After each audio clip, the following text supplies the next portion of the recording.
Welcome to the Honest Health Podcast with your host, Jeffrey Burke.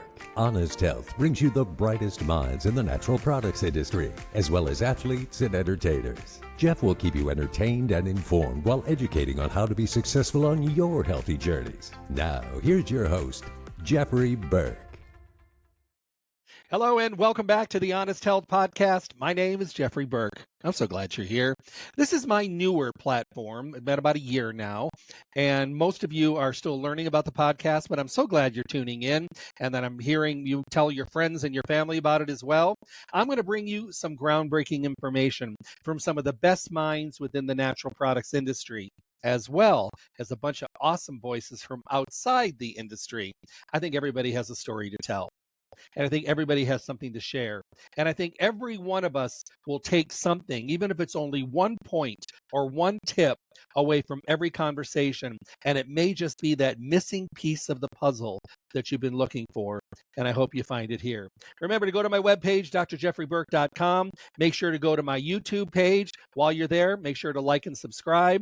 If you take your friends there, make them like and subscribe. If you take your enemies there, have them like and subscribe as well. It's all about getting the visibility and getting this wonderful message out.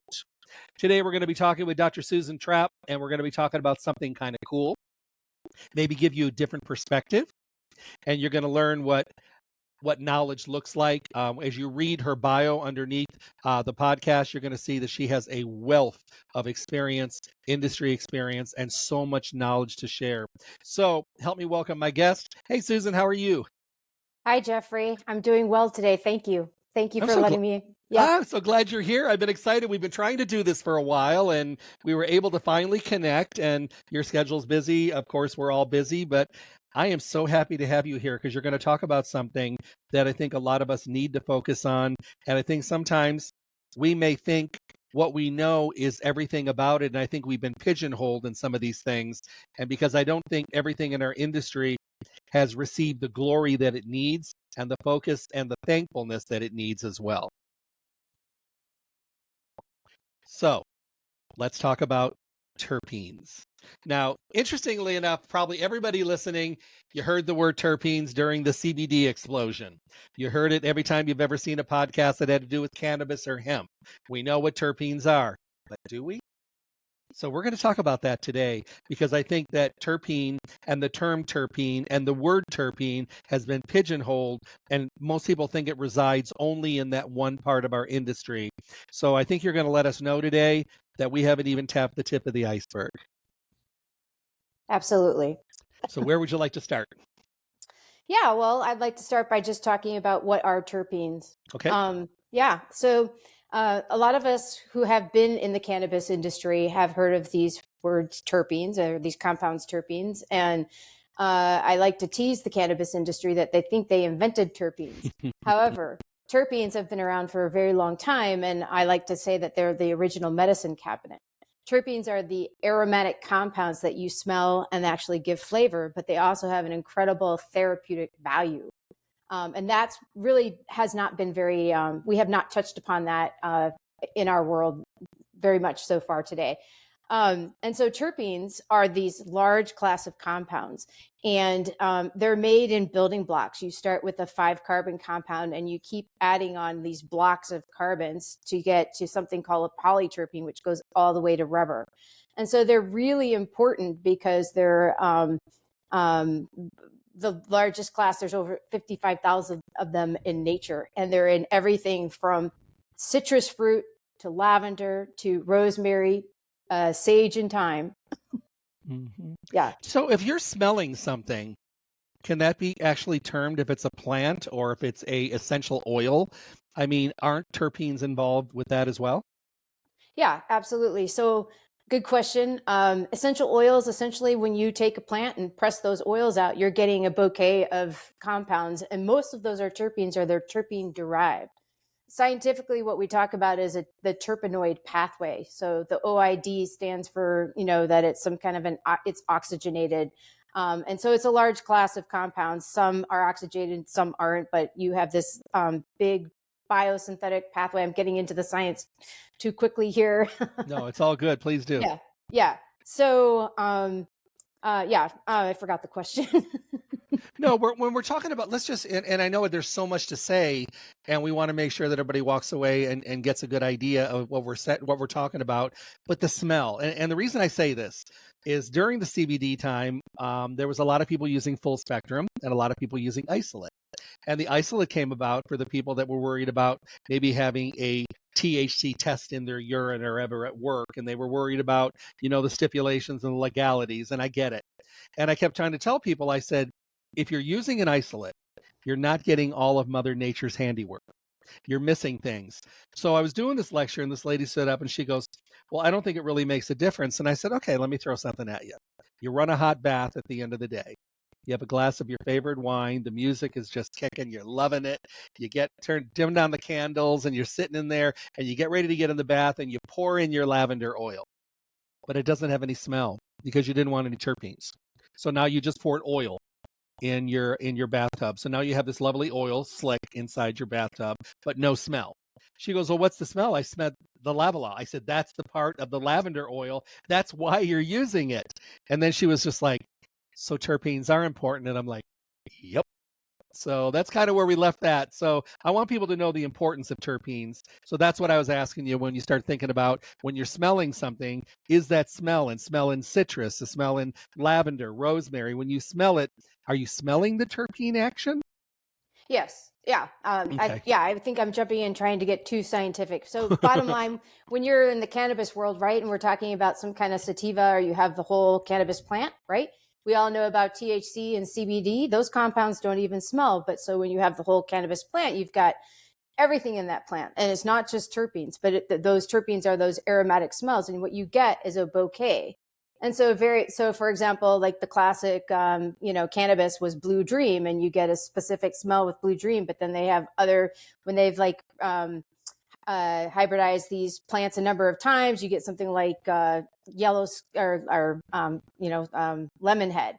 And so you're getting a bouquet of terpenes and certain percentages of these terpenes, right? And so it's the same thing when you have basil or parsley or thyme, right? Or lavender, you're smelling a number of compounds, but there's usually one that is a primary compound. And so like, for example, lavender not only it has this compound called linalool, but it's also therapeutic. So if you bring this back to the cannabis industry, like sometimes you want a specific strain because it's not all about the THC and the CBD. It's about a bouquet of these aromatic compounds that are also beneficial and helping you. So one of my basic examples is there are strains of cannabis, right, that they call, you get couch lock and you just want to sit on the couch, right? And you're really enjoying your high. And that's not coming really all from the THC and the CBD. That's coming from that bouquet of terpenes that happens to be in that strain of cannabis. And typically, we could even go further and say that this is a specific compound, that we call myrcene. And myrcene allows you to just feel sedated and relaxed and gives you that couch lock feeling. In the couch. Yeah. Yeah. Yeah. So there's things, so where most people will say, yeah, I've heard about terpenes and, in the industry that it's been talked about the most over the last maybe 5 or 6 years as more marijuana and things have become legalized in states and people have got a lot more familiar, even though it's been going on for a long time, legally or illegally. We all know that. And so now a lot more states are a lot more tolerant and there's a lot more legality, which is great because it should be. So I think to myself, let's say you're somebody outside, you're not in the cannabis industry, you're not in the THC, you're not in the CBD. For whatever reason, that is an area that you do not want to benefit from or be part of, but you still want to learn about terpenes. Where do you go in that direction? Yeah, that is an absolute great question, right? So that in a way that's back to do you want the whole or do you want the part, right? Because the terpenes are having those benefits, but like again, so let's use lavender. Like we all love the smell of lavender, and my understanding 100 years ago, there were little old ladies drinking a bunch of lavender tea, and the reason they were doing that is for the calming effect, right? And so this is where, do you want the whole essential oil or the whole plant, or do you want to identify what those terpene compounds are within that essential oil or that plant that is having therapeutic benefit. You may still want to use the oil, right? Mhm. Like, so if you're just a person, you may want, I want lavender. And now I understand why I want lavender, because I know that there's this compound in lavender called linalool that has a number of effects, but one of it is that it helps me stay calm and sedating. So, I think the thing is, sometimes too much information for some people is not Yeah, a good thing. But I also think that this is a category where people have been wanting to know more. And maybe the absolutely. CBD industry, maybe the marijuana industry has opened up the door, because I'm one of those people that, if I see something doing really well in a category, the first thing I think is, and this is just me, I wonder what else this does. Because, what other benefits can we get? Who else outside this category can still get benefits? So if this is right, would flowers in your garden have terpenes as well? Is everything that's grown have terpenes naturally, or are they cross hybrided and bred into the plants, or are they naturally occurring? Yeah. Okay. Great question. And I keep going sort of scientific, and that's what, my passion is telling you the full on story, right? Okay. But so my PhD, I studied terpenes, and I studied terpenes having nothing to do with the cannabis industry. Nobody was even talking about it. And people who actually studied terpenes way back when typically went into the cosmetic industry or the chemical industry because of the aromatic smell, right? They were important for the cosmetic industry or the perfume industry. Terpenes, like limonene, which comes from citrus, and we all know citrus can be a cleaning. Pinene comes from conifer trees or the pine tree, right? That's also a good cleaner, right? Or so caustic, pine sol, right? Yep. So again, it what I wanted to get at is we talk about these plants, these compounds are what we call the secondary metabolites of the plant. So plants have primary metabolites that are essential for life, and then plants have secondary metabolites which are not essential for life. So in graduate school, I was studying these fungal terpenoids that are essentially were not essential for life. And back then, they were considered, we didn't know what they were doing. So they were considered the waste product of the plant.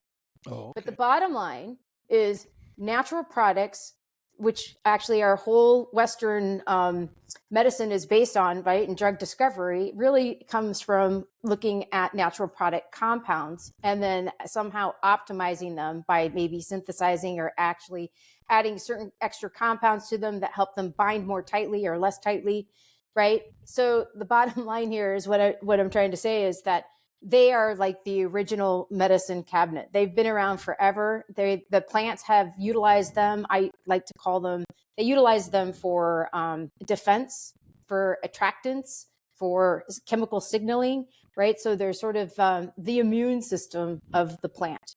So, yeah, I'll stop there and I'll let you either re-ask the question or No, next. no, I love that because there was something I wanted to ask you. I have a friend Yeah. that lives in the Midwest where I'm from originally, a long time ago. And on his garden every year, he plants a garden and he said he keeps the rodents and things away because he plants marigolds around the entire perimeter of his garden. And he does it every year.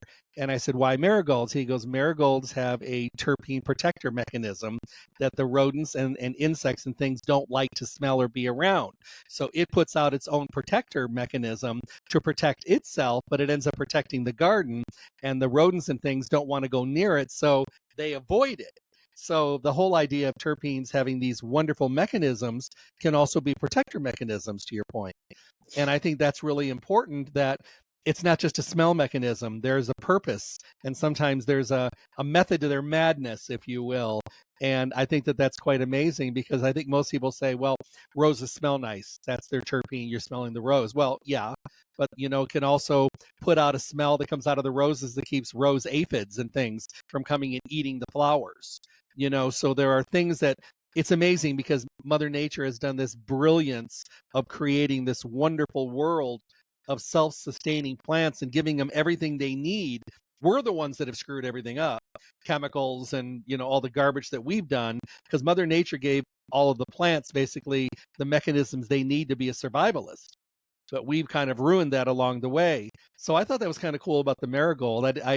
I think maybe I heard it, but I spaced it out. So it's kind of nice to hear it again because I was visiting and I went to his garden and I looked around and there was marigolds all the way around the garden. Yeah. And then he explained to me why. And he goes, I have no rodents. There's rabbits and everything where I'm from, gophers, chipmunks, even snakes. And he goes, you'll see no bites out of any of my plants. Where the garden next door, he's getting chewed up. And every year he tells him to plant marigolds and the guy just ignores him every year. So his garden's getting eaten up. And this one has no bites in any plant at all. So there is something to it. Absolutely. Yeah. And I would add,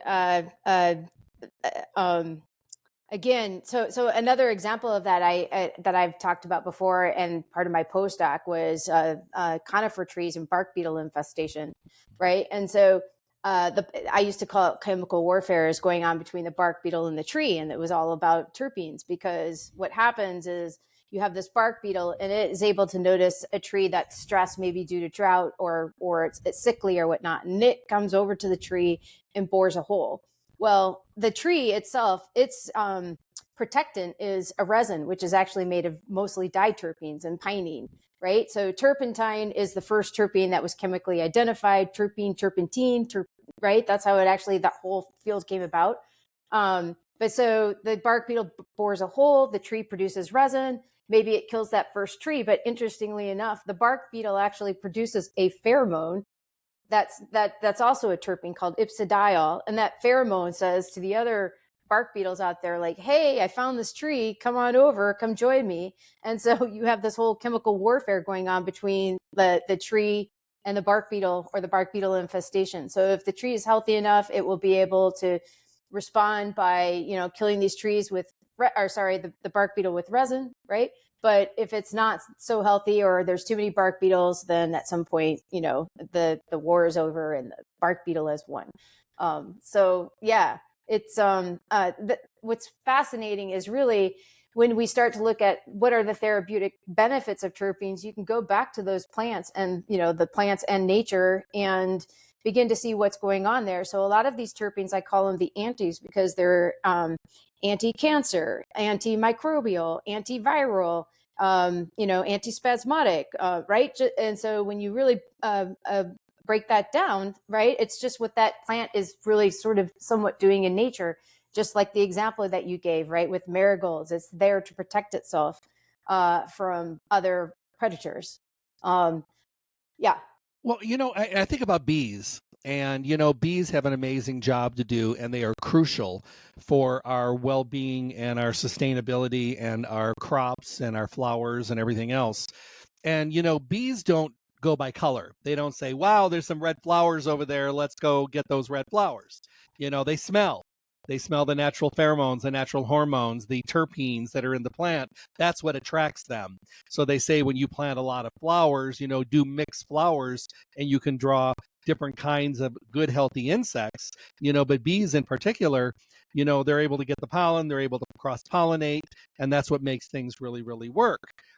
So, even animals, even insects can positively benefit with terpenes, where to your other point about the tree, it's a protector terpene. So, I mean, it's brilliance on the plant of on the part of plants and what Mother Nature kind of built in. And like I said, I think most of us don't even, maybe you've never thought about it before, but once you think about it, there's brilliance here. Absolutely. And again, to kind of tie it back, right? So you've got these natural products. They're called these secondary metabolites. We don't really know what they're doing, but but what's powerful about terpenes is they're the largest class.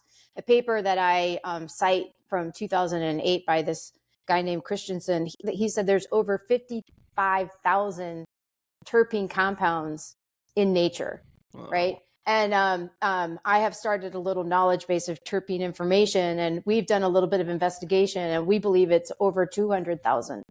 And the reason, like in the beginning of this podcast, where I probably jumped into the science too quickly and talking about these building blocks, the reason there's so many of them is that the way they are synthesized in the plant or in nature allows them to be so many because they're built on these building blocks of 5 carbon, 5 carbon, 5 carbon, 5 carbon. So you can imagine, right? That's where this term monoterpene comes from, where you have 10 carbons, or diterpene, 15 sesquiterpene, 15 carbons, or because five times 4 is 20. So that's a diterpene, and it continues. So you get this huge class of compounds.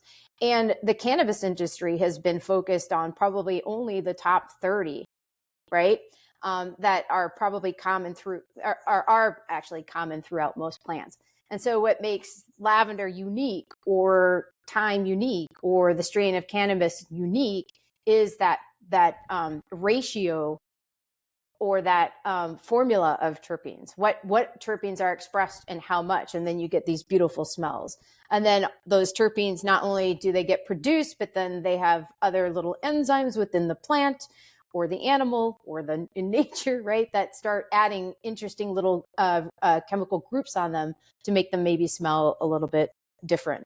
And so I feel like we have barely tapped. It's like it's an untapped gold mine of compounds of which we know something about. So even in the cannabis industry, right, everybody's been trying to understand what strain's good for what, right? And so back to your other question, isolate or not isolate. So if you choose not an isolate, how it's going to benefit you to understand something about terpenes is like, well, I have anxiety. So what terpenes would be good for anxiety that I'm going to find in that strain of cannabis? And so then you want to, if you go and find your gummy or whatever your delivery system is, you would like to, understand a few of those terpenes that will be in there, right? In the cannabis world. And then if we, then I can get super excited, right? So in other fields, like the naturopath field, we focus a lot on the botanicals and not necessarily sometimes we understand what those active ingredients, but we rarely look at the terpenes to understand, what are they doing and what are those active ingredients. So there's a lot of botanicals that have like lavender and other botanicals that are good for calming, and we just throw them all together without really understanding. When you do that, you're actually probably adding to you end up with some final ratio of terpenes in their own bouquet. That's something that, Terpedia is going to be able to solve with AI. So talk about Terpedia a little bit. I think this is very, very clever. I think there's so much knowledge that went into this, and maybe if you could just touch a little bit on what it is. Yeah. So before AI existed, when you started talking, something like Google is a knowledge base, right? So we are building this knowledge base of terpene information that is backed by sound science using AI, right? And so in the early days of Terpedia, essentially I was Terpedia, and now we're automating literally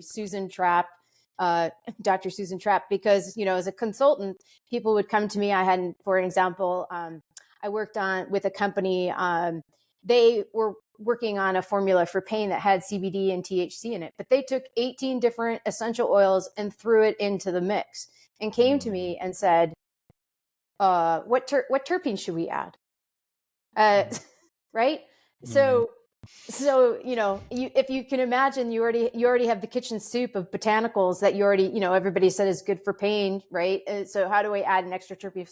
So that's trivial with when you can utilize AI, as we all know AI today, but that is not trivial situation when you're doing this manually. So I had to get the certificate of analysis, and then I needed to look at it, and then I needed to go back and decide, okay, what percentage of linalool and other compounds like caryophyllene is good for pain that are in this? Do we want to add more? Is it worthwhile? What is the dosing? That's also another area. Now I'm starting to talk a mile a minute as I get passionate, but dosing is a big problem when you talk about terpenes, because really we just have a lot of basic research papers. It's pretty early on with therapeutics. You're not doing double-blind clinical trials, right? That sort of touches upon the supplement industry just to some extent, but there's a lot more science. For example, if you're trying to use something like lysine, we know we've done some studies. And so that's also a problem. My co-founder will probably get mad at me for saying this on the air, but I'm the visionary, and I think that it's a problem that can be solved with gathering the information and creating some algorithms to do that. Yeah. Real quick, basically what we're saying is, if you're using plants, there's things you know and there's things you don't know. Right. We know what we think we know and what works within a plant. But the whole idea of using full spectrum is, number one, using Mother Nature's brilliance, but also using the plant the way that it was possibly meant to be used. And I think this is kind of the controversy that happens a lot with the pharmaceutical community. We know that they can't take a plant and patent it and make a drug out of it. They just can't. So sometimes they'll grab a piece of it and they'll take a piece and maybe develop a pharmaceutical drug out of that piece. But then we find out that that piece is not as effective because you left its brothers, its sisters, its best friend, and its neighbor at home. And they all work together as a group, but then you can't patent it if you're using the entire part of the plant. So, our industry has been able to use the whole plant, whether it's the aerial parts above the ground or the roots or the tubers or everything underground, because everything can and may bring something to the mix. There are things that we just use a leaf. There's some things that we just use a stalk. Correct. There's some things that we use a flower or a berry.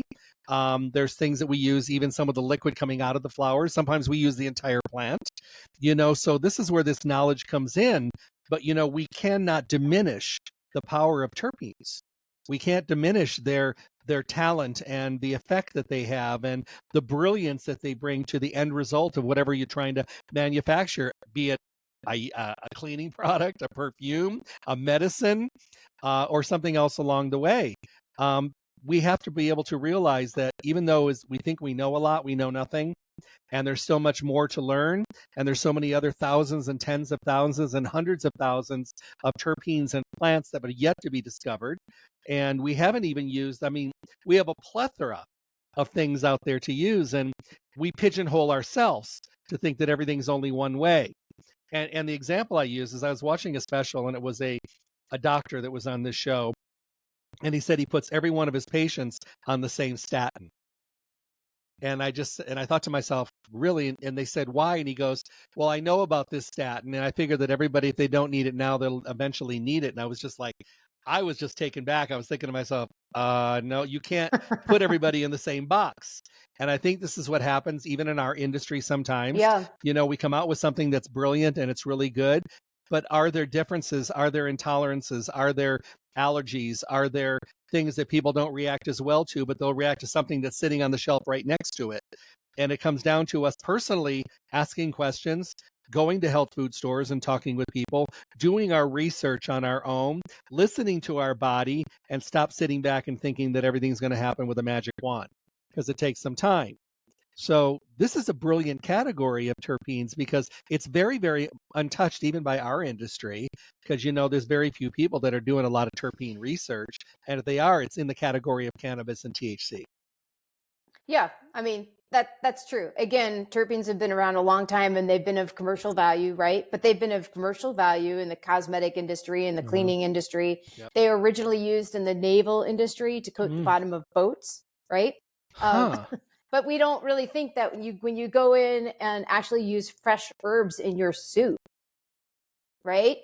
That not only are you getting this wonderful smell, but you're actually getting a little touch of therapeutic value, right? Again, back to old ladies 100 years ago, at least when I was reading about this, drinking their lavender tea. And they used to just sit around and drink lavender tea or all of the beautiful teas that are out there, right? Mm-hmm. They're having an effect, and it's not just the caffeine and the tea. In a way, that's a second example of cannabis and all the different strains and what you're getting in jasmine tea versus bergamot tea. And the other thing is terpenes are very powerful. They're, at least in cannabis, they're rarely over 10% of the dry weight of the plant, right? I think it's the dry weight. So correct me if I'm wrong. But nevertheless, terpenes are very powerful. They're you don't need much of them, right, to have an effect. And so that's also really important, especially like in the cannabis industry, because the way cannabis went is okay, it became legal. Let's make strains of cannabis that have like 30% THC. Oh, now we're excited about CBD. Let's make them have a bunch of CBD. Oh, let's do one part because we want to have something somewhat balanced. Yet we don't think about the terpenes that much. And so when we heard about terpenes in the cannabis industry and people were vaping, it's like, let's put in like 30% like this terpene oil. And right. Yeah. And so I have pitched, and I don't think I was, when I Googled this and, I pitched, terpene, more is not necessarily better. There are a couple other people who say the same thing. So you really have to understand, even if you're using an essential oil in the supplement industry, or you're, however you're using it, bottom line, from my very strong scientific background, it's really important to understand the compounds or the biological actives in that, regardless of whether you choose to use the botanical or the essential oil, or perhaps, because we're terpene agnostic, we're not going to try and say you need to use the isolated compound. We're here to help you formulate however you want to formulate. So, it could be an individual terpene because we know that that works for anxiety or calming or focus. Right. Or menthol. Menthol is used, right, for pain. And that is a terpene. Well, it's kind of at the beginning. I've always been a low and slow kind of person as far as diagnostic is concerned, because of the fact that everybody responds differently. And I bring this up a lot. I have 3 sets of identical twins that I've been waiting on them for over 40 years, all 3 of them. Now, they're all in my age category now, so we're all 39 and holding. And it's funny because they're all still identical. But the thing is, well, people say, well, that must be easy to be able to give them recommendation. I said, no. I said, just because they're genetically identical inside their body, they're completely different. And all of them take different programs because they all have different choices on their lifestyle. One smokes, one doesn't. One drinks, one doesn't. One's overweight, one's underweight. One's rich and can get everything they want. The other one's on assistance. I said, one lives in a great climate, one lives in a polluted climate. They're all different. So when we sit down, there are basic foundational things due to genetics that we probably will recommend, but the lifestyle choices has changed up everything else, where they're using completely different supplement panels. That being said, if you're trying something new, chances are you can react to a lot less than you think you can. I have a friend of mine that is a professional power lifter. This guy is like 300 pounds of solid metal with skin stretched over it. I don't think he has any fat on his body at all. And when it came to CBD, he could only take 30 milligrams. Wow. If he took more of that, it would make him want to lay down and take a nap. Now, this guy is like made of steel and iron, and he's huge. His wife weighs 99 pounds, and she's a triathlete. She was taking 200 to 300 milligrams a day. Yeah. Because the CBD and their endocannabinoid systems are completely different. It's Correct. Not based on your weight, your height, your sex, your activity, your age, nothing. It's based on the state of your homeostasis, how balanced is your endocannabinoid system, and that's how they react. So I would rather have people start on the low end and bring yourself up slowly rather than start way up here, because, there is a mentality, and I know you've come across it, and I've waited on these people before, and they know who they are. And I know some of you are listening, so there. You think that you need more than everybody else. That if the dosage is 1 or 2, you're like, no, I'm more stressed, I need 5. Yeah. And I know that so well that if the dosage is 5, I'll tell it's 1 because they're going to take 5 anyway, because I know how they are. So why not start on the low side? Wouldn't it be great if you found out that a dosage of something was 1 or to 3 and you took the 1 and it's all you needed and you were able to save the other 2? But if you took the other 2, you probably still felt good, but you didn't need it. So, starting low and slow. And I'm a big advocate of that. So thank you for having that philosophy as well. Yeah. And then that also ties into just the idea of personalized medicine, which is up and coming. And again, the power of where we are in this world with, artificial intelligence and computing, right? So that, the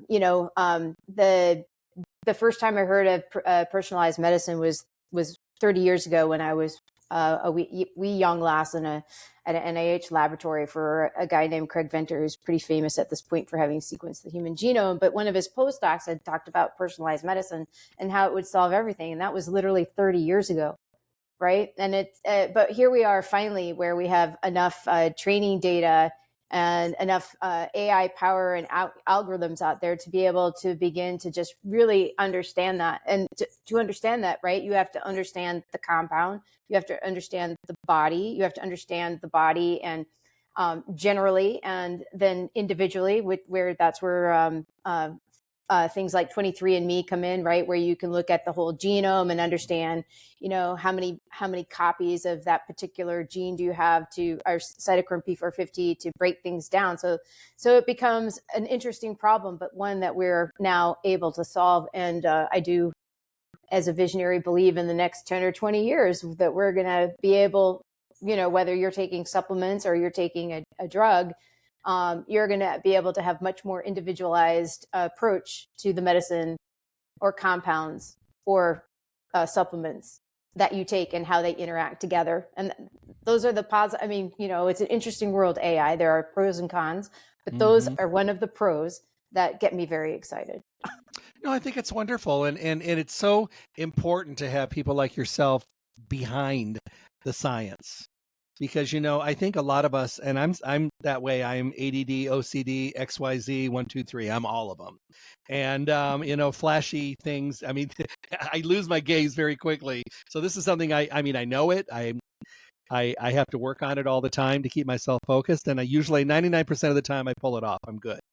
But the thing about it is I get so wrapped up in everything in front, the things that have already been proven, that sometimes I keep forgetting to go behind the curtain and really look to see what's going on there. I do find myself doing it more now because I read a lot. I do a lot of studies. I read a lot of published studies. I live on PubMed and that kind of stuff because some of these things have already been done. Why reinvent the wheel when it's been done? You can develop it from there, take it to the next stage.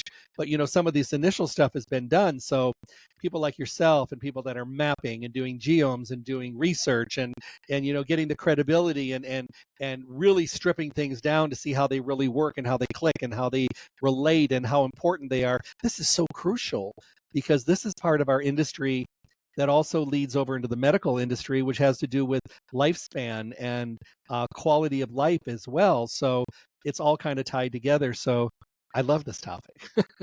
Yeah, it's a great topic. And I think I've been a little ADD today myself, jumping all over from topic to topic. It's all right. Welcome to my world. Yeah. Come on in. Water's fine. So it's wonderful. But I do really appreciate you being here and getting this started. Will you come back and see us again? Oh, I would love to. I would love to, and we can dig a little deeper.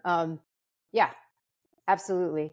I would really love to have you back again. 2 questions before we go, and I do this to everybody, so I torment everybody equally the same. No. Leave us with a thought of the day.